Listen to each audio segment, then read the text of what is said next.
بن ولید کے ساتھ جتنی فوج آئی ہے یہ سب جوان لوگ ہیں.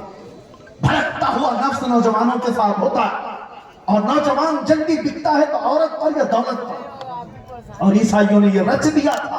3 دن کے بعد خالد بن ولید جیسی بازار میں قدم رکھے شرط کے مطابق نظر بھری اوریاں لڑکیوں پر کھڑے ہو گئے اور پلٹ کر کے غلامان مصطفیٰ کو جو انہوں نے تقریر کی تھی اللہ اللہ یہ کہا تھا اے غلامان محمد آج تمہارے امتحان کا دن ہے.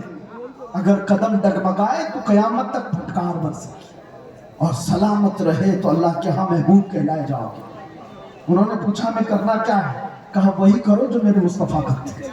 کہا کیا کرنا ہے؟ میرے آقا جب بازار میں چلتے تھے تو اپنی نظریں نیچی رکھتے تھے. بس اس پر عمل کرو اور نکل جاؤ. ایک جملہ تھا خالد بن ولید کا. وہ فوج پوری نکل کر چلی گئی. لڑکیاں اپنی طرف بلاتی رہی. میں وہ سوچ کر کے حیرت زدہ ہوں عشق محمدی میں ڈوبا ہوا نوجوان کسی آوارہ حسینہ کے پیچھے کیسے جا سکتا ہے؟ عورتیں ان کو فریفتہ کرنے لگی ابھارنے لگی. لیکن تاریخ میں لکھا ہے وہ نوجوان اس بازار سے ایسے گزر رہے تھے کہ اگر ان کے سروں پر انڈا بھی رکھ دیا جائے تو نہ گرتا. اس طرح سے گزرتے گئے فوج کی حرکتوں کے ساتھ. عیسائی تو وہاں خوشیاں منا رہے تھے. سب اس میں لہو و لعب میں مصروف ہو چکے ہوں, عورتوں میں دولت میں مصروف ہو چکے ہوں. لیکن صحیح سلامت خالد بن ولید جب قلعے کے پاس آ گئے تو حیرت میں تھے. چابیاں دی اور عیسائی پادری نے پوچھا خالد بن ولید سے کہ بتاؤ خالد یہ کون سی فوج جمع کی, یہ لشکر کون سا ہے؟ ان کے دلوں میں نفس ہے یا نہیں, خواہشات ہے یا نہیں؟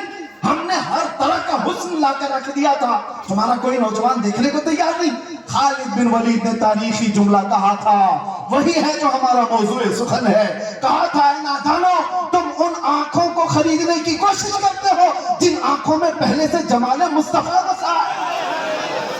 جو حسن مصطفیٰ کو دیکھی ہوئی آنکھیں ہیں وہ دنیا کو کیا نظر سے دیکھیں گی جب وہ بے حجاب ہو گئے خار بھی غلام ہو گئے. بات سمجھ کے چلو. اسی لیے اپنی آنکھوں میں کچھ اور نہیں بسانا.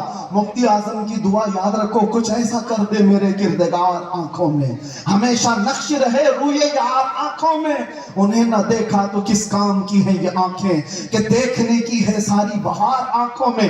اور سنو ایک عاشق صادق کی تمنا.